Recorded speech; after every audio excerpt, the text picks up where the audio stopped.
Welcome back, viewers.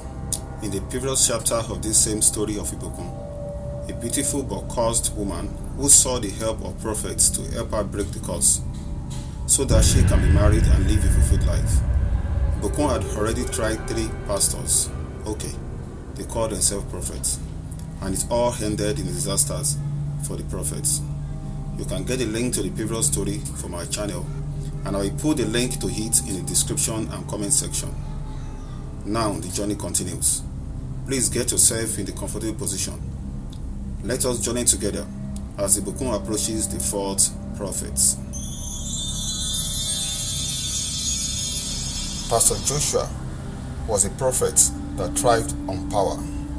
He led a church called the Pillar of Fire, a place known for its intense spiritual warfare, prayers, and dramatic deliverance sections. Pastor Joshua had built a reputation as a fearless man of God, someone who could confront any demon and break any curse.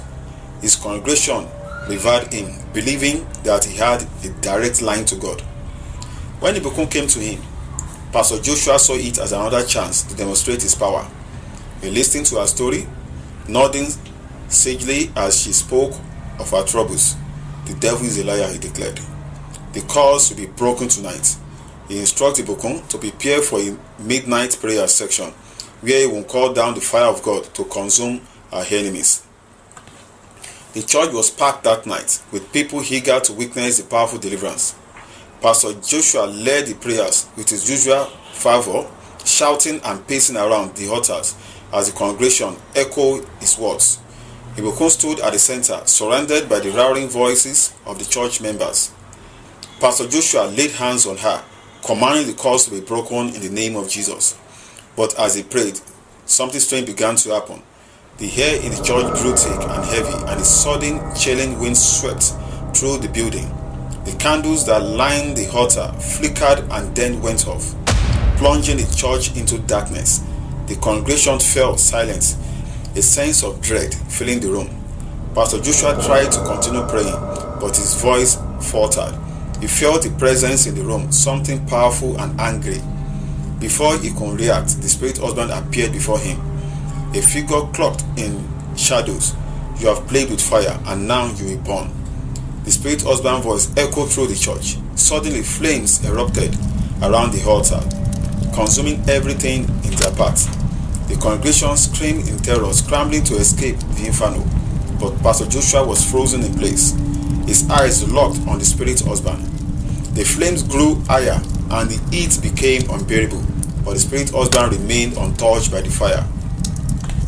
As the flame closed in on him, Pastor Joshua realized the gravity of his mistakes. He had underestimated the power of the spirit husband, thinking he could manipulate Ibukun without consequence.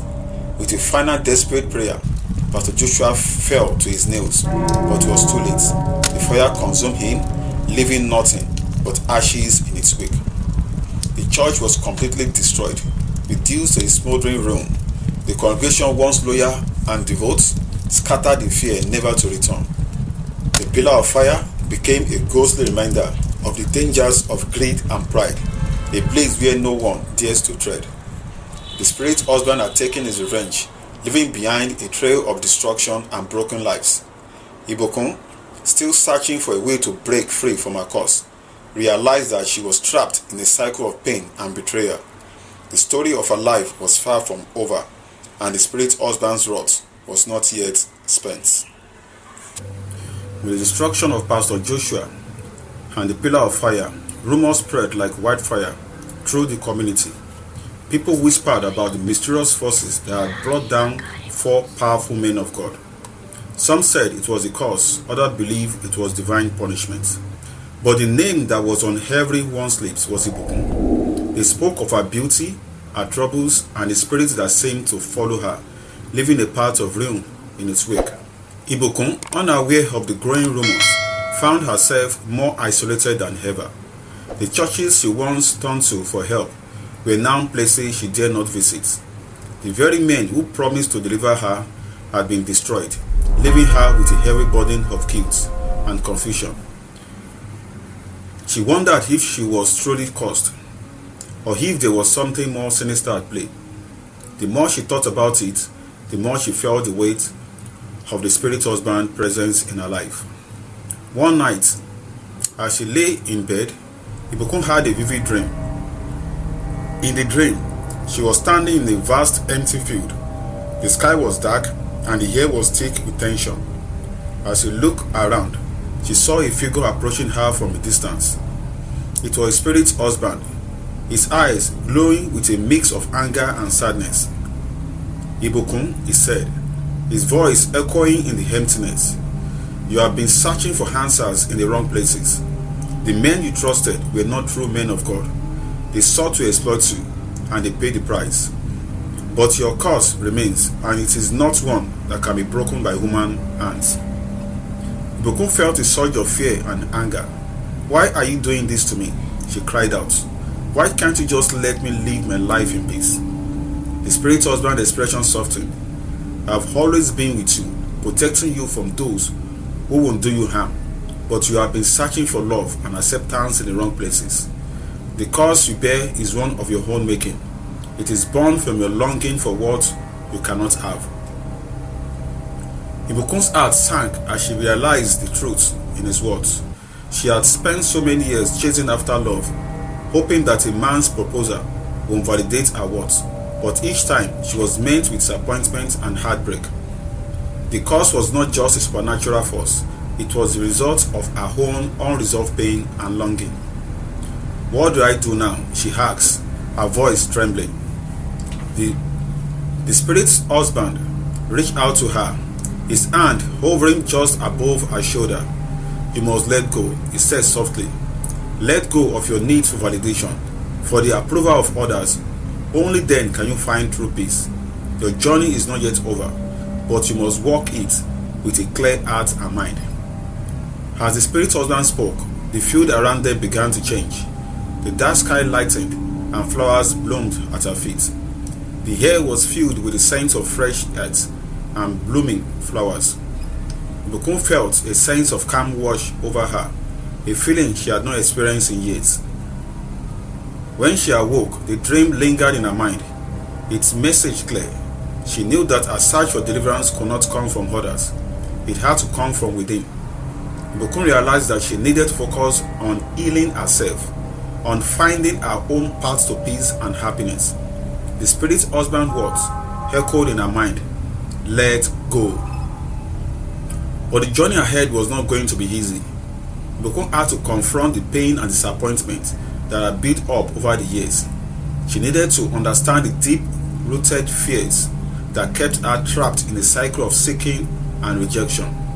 And most of all, she had to learn to forgive herself and those who had wronged her. Ibukun decided to take a break from the city and travel to a small village where her grandmother lived. The village was quiet and peaceful, a stark contrast to the hustle and bustle of the capital city. Her grandmother, an elderly woman with deep wisdom and a kind heart, welcomed her with open arms. For the first time in years, Ibukun felt a sense of belonging. Her grandmother's home was filled with the warmth of family, the scent of traditional cooking, and the sound of laughter. Ibukun spent her days helping in the kitchen, walking through the field, and listening to her grandmother's stories. It was a time of reflection and healing, a chance for her to reconnect with her roots and her true self. One evening, as they sat on the porch watching the sunset, Ibukun's grandmother turned to her and said, "My child, you have been through so much, but you are stronger than you know. The answers you seek are not in the world outside, but within you." Ibukun nodded, her heart filled with a new sense of determination. She knew that her journey was far from over, but she was ready to face whatever came next. The spirit husband's presence was still there, but it no longer felt threatening. Instead, it felt like a reminder of the path she needed to take. As the days turned into weeks, Ibukun began to feel a change within herself. She was no longer consumed by the need to find a husband or to break the curse that had plagued her for so long. Instead, she focused on living in the present, on finding joy in the simple things, and on healing her heart. But as Ibukun began to heal, a new challenge emerged. A mysterious figure arrived in the village, claiming to be a prophet sent by God to help her. He was a man of few words, but his presence was commanding. The villagers were in awe of him, believing that he had came to deliver Ibukun from her curse once and for all. Ibukun, weary of yet another man of God claiming to have the answers, decided to keep her distance. But the prophet was persistent. He began to visit her grandmother's home, offering prayers and blessings, speaking in riddles about the fate that awaited Ibukun. The villagers watched with bated breath, wondering if this new prophet would succeed where others had failed. But Ibukun couldn't shake the feeling that something was not right. The spirit husband's word echoed in her mind, reminding her to trust herself and not be swayed by the words of others. As the tension in the village grew, Ibukun knew that a new chapter in her journey was about to begin. The prophet's intentions were unclear, and his spirit husband's presence loomed larger than ever. But Ibukun was no longer the frightening, desperate woman she had once been. She was ready to face whatever challenges lay ahead, determined to find her own path to peace and freedom. The village had never seen a man like the prophet who had come to deliver Ibukun. He was tall and imposing, with a voice that seemed to resonate with the very earth itself. His eyes were piercing, and his words carried an authority that commanded attention. The villagers were captivated by him, believing that he was a true man of God, sent to finally break the curse that had plagued Ibukun for so long. The prophet, who called himself Prophet Elijah, quickly gained the trust of the villagers. He held prayer sections in the village square, where people flocked to hear his teachings and witness the miracles he claimed to perform. Sick people were brought to him, and many claimed to be healed after he prayed for them. The villagers began to place their faith in him, seeing him as their last hope for Ibukun's deliverance. Ibukun, however, was not so easily convinced. She had learned from her past experiences that not everyone who claimed to be a man of God was truly guided by divine forces. The spirit husband warning still echoed in her mind: trust yourself. But as the prophet's influence in the village grew, so did the pressure on Ibukun to submit to his authority. One evening, Prophet Elijah requested a private meeting with Ibukun at her grandmother's home. Her grandmother, who had grown fond of the prophet, encouraged her to go. "My child, this man may be the answer to our prayers," she said gently. "You have been through so much, perhaps it is time to trust again." Reluctantly, Ibukun agreed to meet with the prophet. They sat outside on a porch at the sunset, casting long shadows across the field. Prophet Elijah began to speak in a calm, soothing voice. "Ibukun," he said, "I know the burden you carry. The cause that has followed you is not of your own making, but it can be broken. You must trust in God's plan and allow me to guide you." Ibukun listened quietly, but her heart was filled with doubt. She had heard similar words from the other pastors who had only sought to exploit her. She wasn't sure if she could trust this man, no matter how sincere he seemed. Yet the prophet's voice was compelling, and the villagers' belief in him was strong. She felt torn between her instincts and the hope that maybe, just maybe, this time will be different. Prophet Elijah continued, "Tomorrow, I will lead a special prayer section at the village square. You must be there, Ibukun. Together, we will call upon the heaven to break the chains that bind you. But you must come with an open heart, ready to receive God's grace." Ibukun nodded, but her mind was racing. She agreed to attend the session, but she knew she had to be cautious. The spirit husband's presence was still strong, and she could feel his protective energy surrounding her. As the prophet left, her grandmother placed a reassuring hand on her shoulder. "Everything will be all right, my child," she said softly. "Have faith." The next day, the village was bustling with anticipation. The villagers gathered in the square, eager to witness the special prayer sections. Many believed that this would be the day when the Ibukun's curse would finally be broken. The air was thick and excitement and hope, but Ibukun felt a growing sense of unease. As the sun began to set, Prophet Elijah arrived, dressed in flowing white robes that shimmered in the evening light. He took his place at the center of the square, his presence commanding the attention of everyone around him. The villagers watched in silence as he raised his hand to the sky, calling upon the heavens to deliver Ibukun. Ibukun, he called out, his voice ringing through the square. Come forward and receive your deliverance. Ibukun hesitated, but the expectant gaze of villagers urged her on. She stepped forward, her heart pounding in her chest. As she approached the prophet, she felt familiar presence of the spirit husband, watching and waiting. She knew this was a pivotal moment, one that would determine the course of her life. Prophet Elijah began to pray over her, his voice rising in intensity as he called upon the power of God to break the curse.